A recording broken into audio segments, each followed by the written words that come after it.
fazer uma palestra sobre equipes, porque todo este conhecimento que vocês possuem trouxe o sucesso que vocês têm. Este sucesso trouxe consigo o quê? A equipe. E com a equipe vieram diferentes profissionais com diferentes personalidades.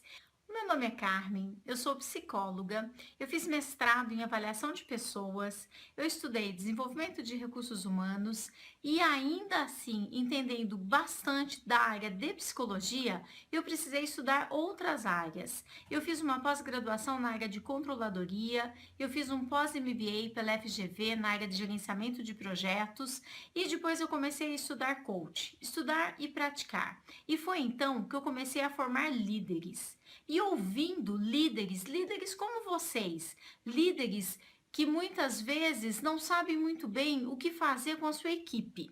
Conhecem muito bem o trabalho na prática, mas na hora de pedir para alguém executar uma tarefa, nem sempre essa tarefa fica como ele gostaria que ficasse.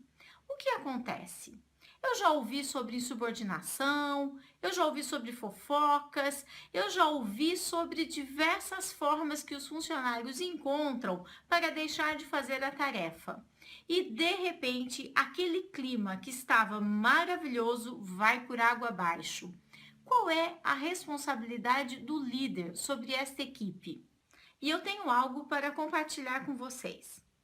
Às vezes, nós líderes, vocês líderes, acabam se sentindo um tanto quanto frustrados, fracassados em função dos resultados com as suas equipes.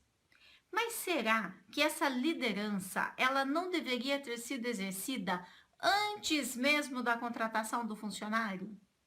Esta é a primeira reflexão que eu quero trazer para a nossa palestra. Será que no momento em que você escolheu essa pessoa para trabalhar com você, você tinha uma descrição de cargo? Você parou para pensar quais eram as características que você precisava naquele colaborador? Ou será que você contratou alguém porque alguém indicou, porque era amiga de alguém, porque morava perto e não ia precisar pagar vale transporte? Ou pior, não me diga isso. Você não contratou alguém que era cliente ou uma filha de um cliente. Você não fez isso, certo? Porque você sabe muito bem que isso poderá conturbar todo o teu relacionamento com esse cliente caso a contratação não dê certo. Então, não, você fez isso. Às vezes isso ocorre. Mas vamos pensar na empresa como um todo. Descrição de cargo. É muito simples. Você parar e pensar: quem é o profissional que eu preciso na minha empresa? O que ele vai fazer? A partir do momento que você sabe todas as funções que você pretende passar para esse profissional, vai ser muito mais fácil identificar ele no mercado. Porque se eu sei quem eu estou procurando, na hora que eu encontrar, eu vou dizer: uau, essa é a pessoa que eu estou procurando. Caso contrário, eu vou ficar o tempo todo tentando me acertar a pessoa. Então eu falo assim: nossa, eu queria contratar uma recepcionista, mas essa pessoa já tem experiência com manicure. Então eu vou trazer e ela também talvez já tenha tido experiência com cabelo, ou essa pessoa tá vindo porque ela precisa muito, ou essa pessoa vem, mas esse horário que eu preciso ela não pode, mas como eu não encontro outra. Não façam isso. Não adaptem o cargo à pessoa. Procurem exatamente o profissional que você descreveu no cargo. Eu sempre conto nos meus cursos de recrutamento e seleção, quando eu estou falando sobre entrevista, que nós temos que tomar muito cuidado, porque existia uma vez um zoológico e nesse zoológico existia a jaula do macaco. E o macaco era a alegria do zoológico. Todos os dias o macaco fazia milhares de crianças sorrirem. E todos os dias o tratador de animais levava, sabe o que para ele? Bananas. E o macaco adorava. Com o tempo, o macaco foi ficando velhinho e morreu. Então, chegou um leão. E aí o gerente do zoológico disse: ah, coloca ali na jaula do macaco que está vazia. E colocaram o leão na jaula do macaco. Só que o leão não fazia graças. O leão tampouco comia bananas. E todos os dias o tratador de animais levava bananas para o leão. Sabe o que aconteceu? comeu o tratador de animais. É isso que ocorre quando nós colocamos uma pessoa para ocupar uma vaga que não está destinada a ela. E eu simplesmente coloco uma pessoa muito mais experiente do que o que exige aquele cargo, porque eu acredito que desta forma estou fazendo uma excelente contratação. Contratei uma pessoa muito mais experiente para pagar muito menos. Já viu situações como essa? Isso é bastante comum. Só que com o tempo, essa pessoa que já estava habituada com um salário maior, ela vai ficando insatisfeita, ela começa às vezes a maltratar clientes, às vezes ela começa a se tornar uma pessoa insubordinada, às vezes até mesmo ela monta um negócio com um concorrente. Isso pode acontecer. Então, o primeiro ponto que eu convido vocês a repensarem é: quais são os critérios que você utiliza na hora de contratar um funcionário? É possível que o problema de liderança que você tem comece justamente na contratação. Então a dica é: faça a descrição do cargo e depois parta para o processo de entrevistas, sempre tendo presente com você quem é a pessoa que você está procurando. Dessa forma, a tua equipe vai estar sempre muito mais homogênea e você vai ter muito mais chances de que a tua liderança traga aquele resultado que você está buscando. E uma vez feito a seleção deste novo profissional para a sua equipe, ou mesmo do primeiro profissional para a sua equipe, como você pretende fazer a integração deste funcionário com os demais ou com o ambiente de trabalho, caso ele seja o primeiro funcionário? E eu falei integração. Muita gente faz entregação do funcionário. Simplesmente leva o funcionário e fala: aqui está teu serviço, aqui estão tuas coisas, o telefone está aqui, e só. E depois não me surpreende que realmente essa pessoa não traga o resultado desejado. Quais são as políticas da sua empresa? Quais são as políticas de trabalho? Qual é a roupa que você gostaria que essa pessoa fosse vestida? Você já passou essas informações todas para ela? Você fez uma integração adequada? Todos os horários de trabalho, que horas vocês vão começar, que horas vocês vão terminar? Afinal de contas, o que é que você espera deste profissional? É neste momento de integração aonde vocês vão negociar todo o trabalho, porque você só pode cobrar de alguém aquilo que você combinou que vai ser feito. Não fique esperando que a pessoa saiba. Eu me lembro de uma empresa, de uma pessoa com quem eu fazia um processo de coach, ele era controller numa empresa e ele tinha uma funcionária, uma analista financeiro, e essa analista financeiro ficava o tempo todo no Facebook. E eu dizia a ele: você precisa sentar e conversar realmente com essa pessoa. Foi essa a conclusão que nós chegamos no processo de coaching. E ele falava: mas uma pessoa dessa idade, ela tem que saber que ela não pode ficar no Facebook. E eu tenho uma coisa para contar para vocês: ninguém tem que nada, porque água benta e bom senso é grátis. Cada um vai e acha que tem, acha que pega, acha que merece. Então tomem cuidado com isso, porque todo mundo acha que tem bom senso. E às vezes a pessoa nem se dá conta do que ela fica fazendo, seja no Facebook ou fora da rotina de trabalho. Cabe a você, que é gestor, realmente fazer o follow-up, realmente fazer o acompanhamento, combinar as metas com essa pessoa e dar continuidade para saber se ela está fazendo, fazer o acompanhamento, não deixar simplesmente tudo delargado. Isso não é delegar. As pessoas confundem integração com entregação, delegar com delargar. Políticas claras e transparentes, muitas vezes criadas até mesmo junto com a equipe, podem trazer um resultado excelente. Porque uma coisa é você escrever a melhor política do planeta, ou então você contratar uma empresa de consultoria que vai escrever aquela política super correta, alinhada com a legislação, perfeita. Mas como é que você vai fazer para implantar? Melhor seria se você reunisse a tua equipe e com eles definissem a melhor política. E com eles vocês definem: vai ser permitido fumar? Não vai ser permitido fumar? Vamos usar o celular? Não vamos usar o celular? Sempre lembrando que o poder diretivo é do dono da empresa.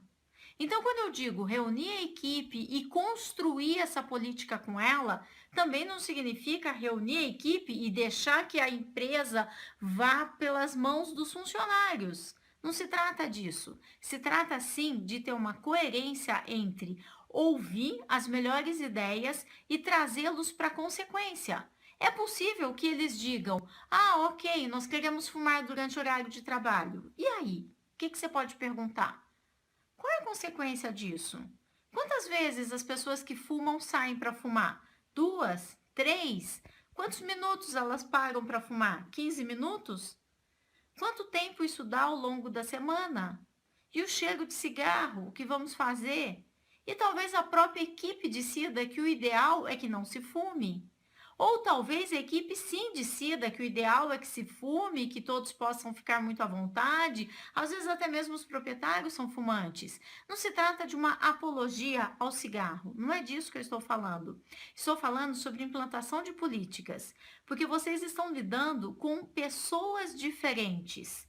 E de repente, aquele que não fuma fala: eu não fumo, mas eu quero dar uma paradinha para comer um chocolate. Eu não fumo, mas eu quero dar uma paradinha para olhar o Facebook. E aí, como é que você vai reagir? Não, o que fuma pode parar, porque aí ele pode ficar 40 minutos sem trabalhar no final do dia, porque foram 3, 4 cigarros, 5 talvez, não sei. Mas você que não fuma não pode parar. Isso já é discriminação? Então, nós temos que tomar muito cuidado ao estabelecer políticas. Mas lembrando-se sempre, o poder diretivo é do dono da empresa. Porque se a sua empresa der prejuízo, amigo, você não vai poder dividir isso com o teu funcionário. Você pode dividir lucros, prejuízos não. A responsabilidade do negócio vai ser tua, sempre, sempre.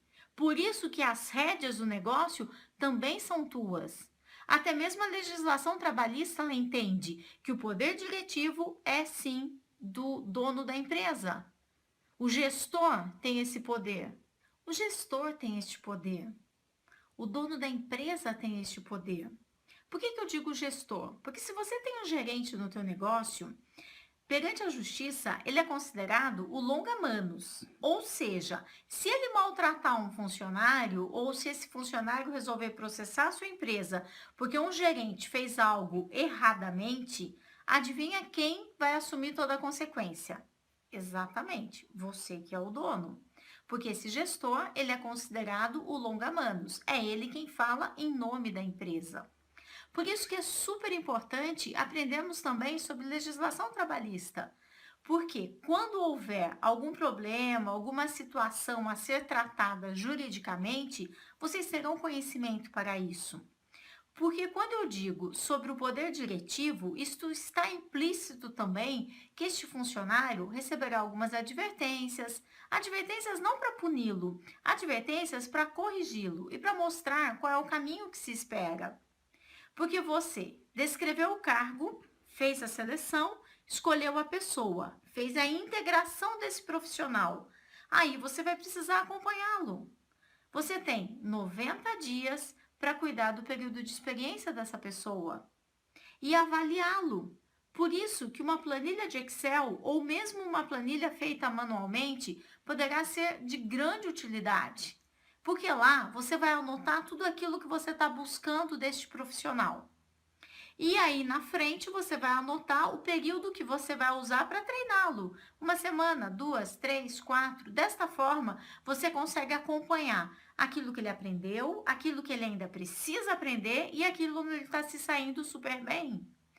Quando você terminar os 3 meses do período de experiência, ou se você fez o contrato em 2 etapas, mas o importante é que você tenha clareza de olhar, checar e saber se de fato você quer continuar com aquele funcionário.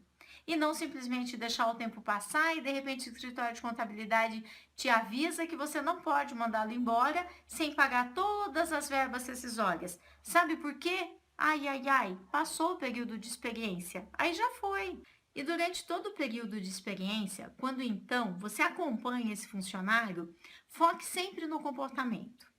Comportamento é aquilo que eu posso ver, mensurar, avaliar, aumentar ou reduzir. Então, comportamento é algo visível. Cuidado até mesmo com a forma com a qual você elogia teu funcionário. Porque às vezes as pessoas falam assim: ah, ele fez um trabalho muito bom. O que é muito bom? O funcionário não entendeu o que você diz. Ele acha que é X, você estava falando de Y, ele aumenta o comportamento de X e você nem tinha gostado do X. O que você queria era o Y.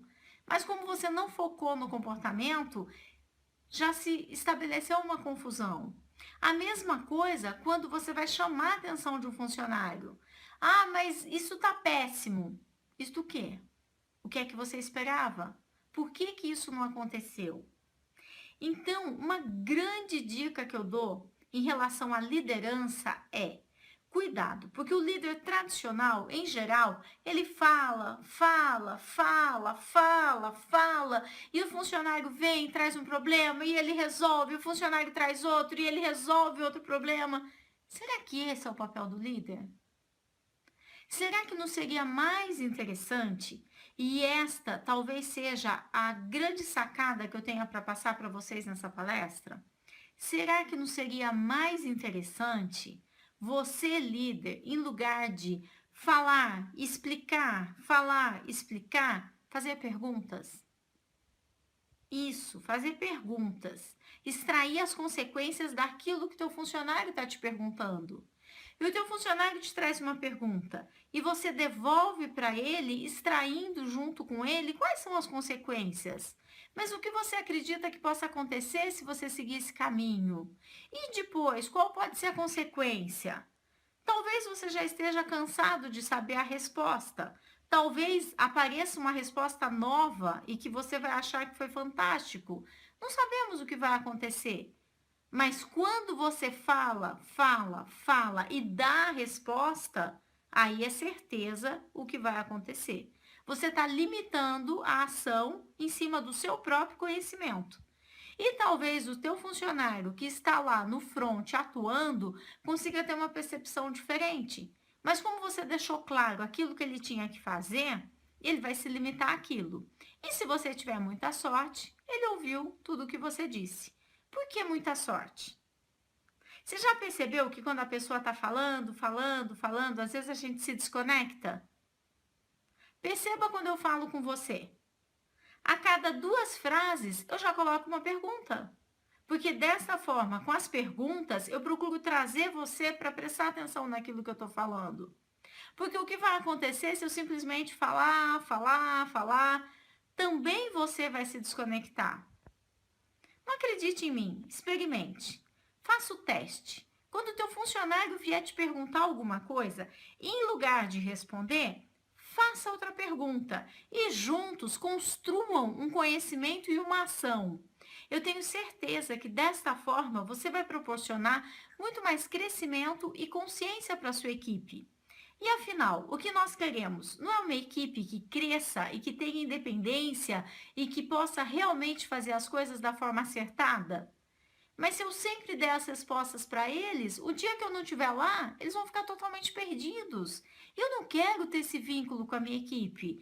Eu não quero que essa equipe só funcione quando eu estiver lá presente. Eu preciso ter mecanismos que façam com que a equipe funcione sozinha. Mas isso não é mágica. Isso não é do dia para a noite. Isso é construído. Uma equipe eu construo. Como é que eu faço para construir? Edificando esse conhecimento, fazendo perguntas, extraindo as consequências, trazendo a consciência da ação que você precisa que seja tomada ou da ação que melhor cabe naquele momento. E dessa forma a tua equipe vai se tornando cada vez mais madura e você vai tendo tempo para que você possa buscar novas áreas, novas ações, dar atenção aos clientes que você deseja. Você vai tendo muito mais tempo do que ficando no operacional. Porque se você estiver cuidando do negócio, quem é que vai estar cuidando sobre todas as estratégias que envolvem este negócio?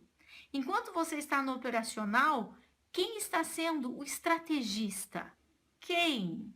E dentro dessa estratégia, inclui-se também a visão sobre a empresa. Onde sua empresa vai estar daqui 1 ano? Daqui 3? Daqui 5? Você tem isso escrito no papel? Você já compartilhou a tua visão de empresa com a tua equipe? Porque é super importante que eles saibam para onde você quer ir. Às vezes a gente tá lá no salão fazendo a unha e eu passo por isso também. E eu vejo que tem um ritmo diferente um salão do outro salão. Outro dia mesmo eu estava em um salão aonde a recepcionista estava sem ocupação, conversando com a manicure, que estava conversando com uma outra pessoa, e estavam todas ali que estavam sem clientes, batendo papo, e poucas pessoas estavam sendo ocupadas. Eu me pergunto, será mesmo que não tinha nada para essa recepcionista estar fazendo naquele momento? Como será que está o Facebook desse salão? Será que ele tem tido postagens, compartilhamentos? Será que ela estuda sobre o Facebook ou outras redes sociais que possam funcionar para vocês? Como que está o site? Será que foi passado que quando ela estivesse ociosa, o que ela deveria fazer? Porque eu sempre tenho a visão de indústria, de empresas, aonde os minutos são muito preciosos. Um profissional, muitas vezes, de uma linha de produção, para ele se ausentar e ir ao banheiro, ele precisa avisar para que outra pessoa o substitua para que a linha não pare.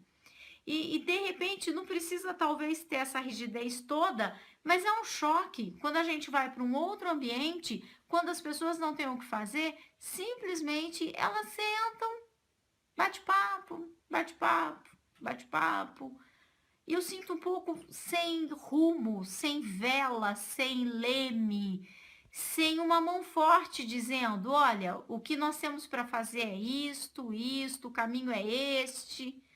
Porque Facebook não foi feito só para enfeitar, dá para se fazer grandes negócios lá.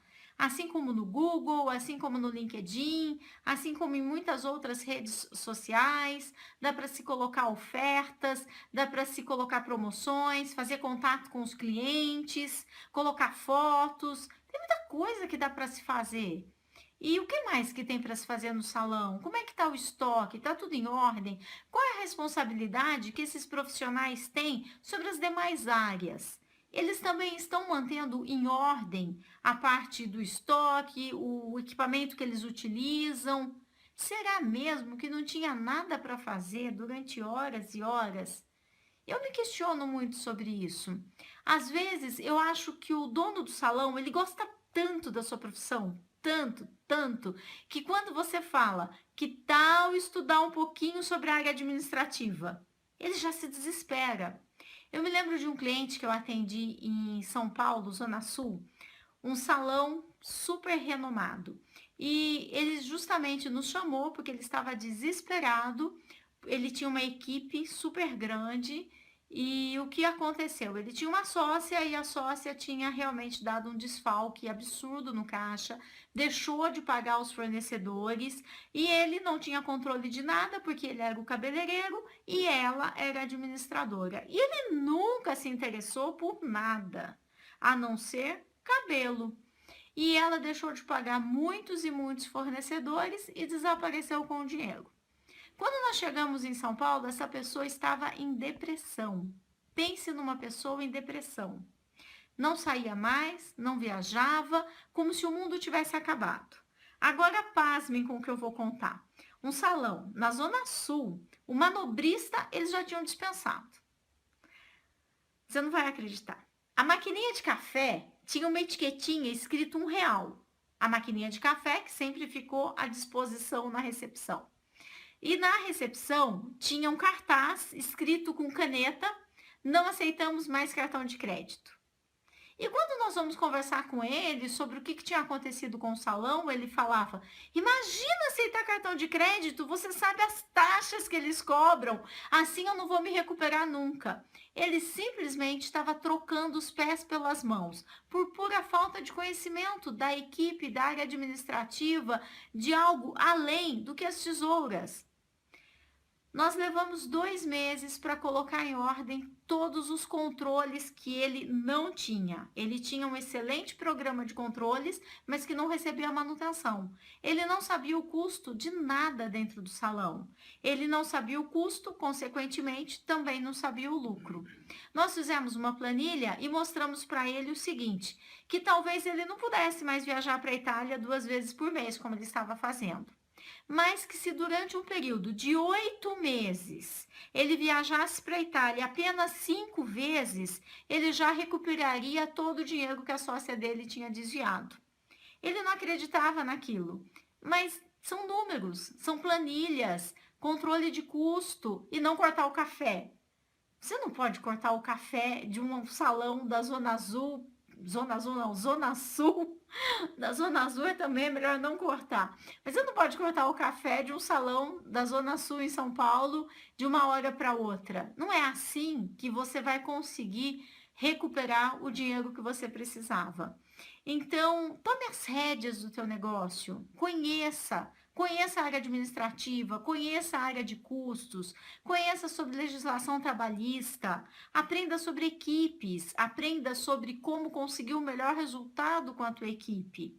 Algumas dicas eu já estou te passando. Uma delas é fazer perguntas. A outra, avaliar quais são os critérios. Critérios que você utiliza para selecionar pessoas, critérios que você utiliza para promover pessoas. Deixe esses critérios bastante francos, bastante transparentes para que toda a equipe possa conhecer.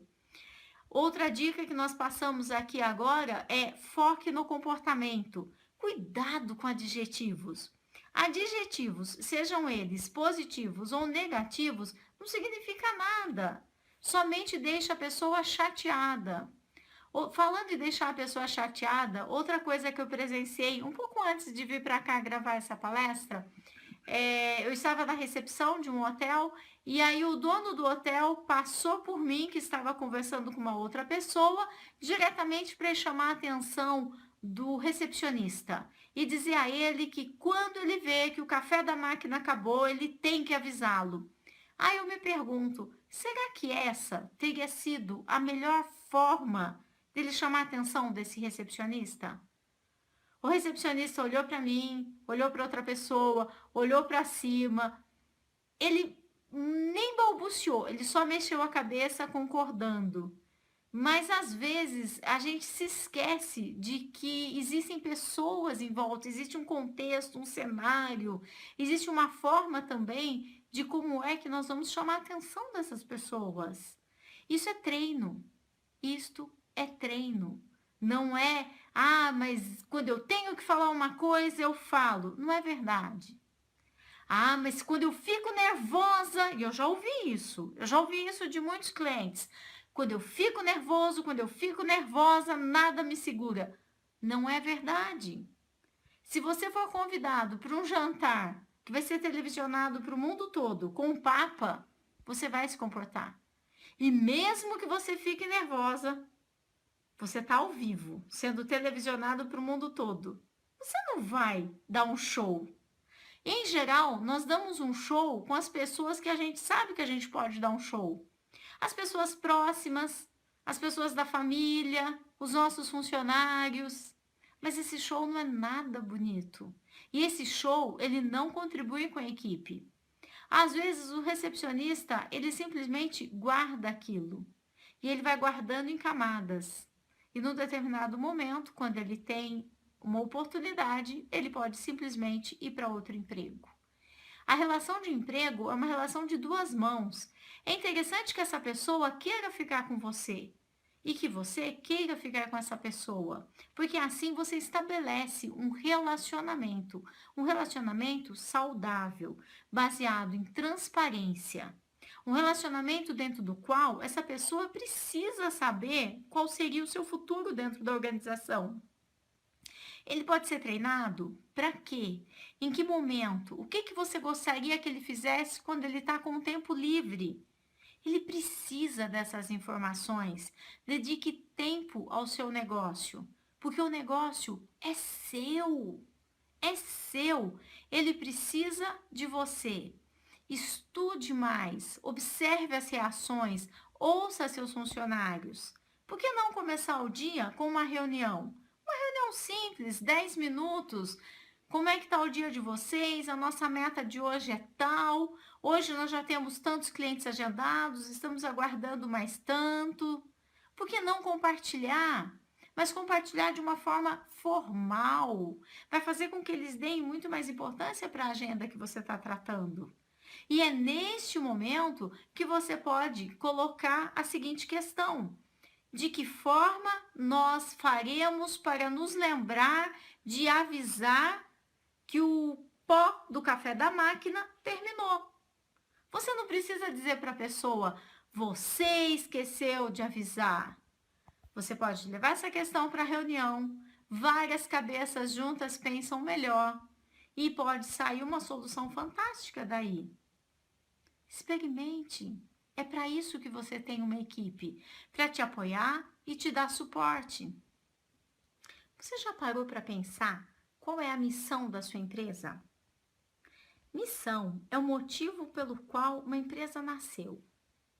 Quando você começou o seu negócio, você foi impulsionado por o quê? O que te moveu? O que te moveu a tomar a decisão de abrir o seu negócio? É essa energia que compõe a missão. Às vezes, alguns clientes, eles confundem a missão com o produto que eles entregam. Missão não é produto. Missão é aquilo pelo qual a tua empresa existe. Na minha empresa, por exemplo, a nossa missão é oferecer oportunidades de crescimento pessoal e profissional e assim contribuir para um mundo melhor. Essa é a nossa missão. Ou seja, dentro dela eu posso fazer recrutamento, seleção, treinamento, palestras, estar aqui falando com vocês. Eu tenho uma série de produtos e consultorias que eu posso oferecer dentro da mesma missão. Então, uma missão não é o produto, não é aquilo que eu faço. É o motivo pelo qual a minha empresa nasceu. E quando você encontra o motivo da existência da tua empresa, isso é muito forte. Isso não é feito pela área de marketing. Isso é feito com uma reflexão bastante profunda do porquê que a tua empresa existe. E quando você compartilha isso com a tua equipe, quando você convida a tua equipe para viver essa missão, a atitude é diferente. Quando você compartilha quais são os seus valores com essa equipe e com eles vocês constroem quais são os valores da sua empresa, mas valores que estejam alinhados com o comportamento. Valores não são palavras. Eu me lembro de um cliente há pouco tempo que ele tinha como um dos seus principais valores a transparência. Mas o diretor pedia para colocá-lo em cópia oculta em todos os e-mails. Isso não é transparência. Então, valores não são palavras bonitas que a área de marketing coloca no teu site. Valores é aquilo que de fato vão nortear o comportamento de todos os seus funcionários. Então, quando você compartilha qual é a tua visão de futuro, qual é a tua missão, quais são os seus valores, eu tenho certeza que você vai ter um engajamento muito maior por parte dos seus funcionários. E também vai ficar muito mais fácil você fazer a seleção. Porque se eles não compartilham dos mesmos valores, eles vão fazer o quê na sua empresa? Dá problema? Porque vai. O motivo pelo qual você contrata um funcionário não pode ser simplesmente porque você quer agradar um cliente, ou porque é o próprio cliente que está precisando, ou porque a pessoa está precisando muito. Esses não são os motivos. Esses são os motivos com os quais no início dá certo, mas depois dá uma confusão tão grande que em vez de você ajudar essa pessoa que você queria ajudar, você acaba até mesmo atrapalhando. Foque se esta pessoa tem missão, visão, valores que sejam próximos de você. Pense, qual é o negócio da tua empresa? Porque as empresas, geralmente, elas têm uma visão um pouco míope de qual é o negócio que elas têm. É comum as pessoas falarem, por exemplo, que o negócio da Copenhague é fazer chocolates. Mas fala a verdade, é fazer chocolates? Não é. Quem determina quem é o negócio da empresa são os clientes. E um percentual altíssimo de clientes já determinaram que eles vão até a Copenhague para comprar presentes. Por isso, uma boa parte de toda a entrada de dinheiro, de todo o faturamento, é destinado para engenheiros de embalagens, vitrines. O treinamento das meninas é completamente diferente, porque elas não entregam produto, elas vendem produto. E se eles vendessem somente chocolate, como é que eles iam fazer no Natal? Você já tentou comprar um panetone? É super difícil. Pelo menos na minha cidade é bem difícil. Você às vezes tem que encomendar, deixar um nome. Dia das Mães, Dia dos Namorados, eles vendem o ano todo. E os seus principais concorrentes, muitas vezes, são lojas de perfume, que são lojas que oferecem presentes dentro do mesmo valor. Então, o negócio de uma empresa grande como a Copenhague não é chocolate, presentes. Assim como nós podemos avaliar o negócio de muitas empresas. E você vai descobrir que a marca super famosa de iogurte, o negócio dela não é fazer iogurte, mas sim saúde. Ou uma loja de roupa, o negócio dela não é vender roupa, mas sim vender moda. Como é o negócio da sua empresa? Tenha claro qual é o negócio da tua empresa, porque isso vai determinar a seleção, o treinamento da tua equipe, as atitudes da tua equipe.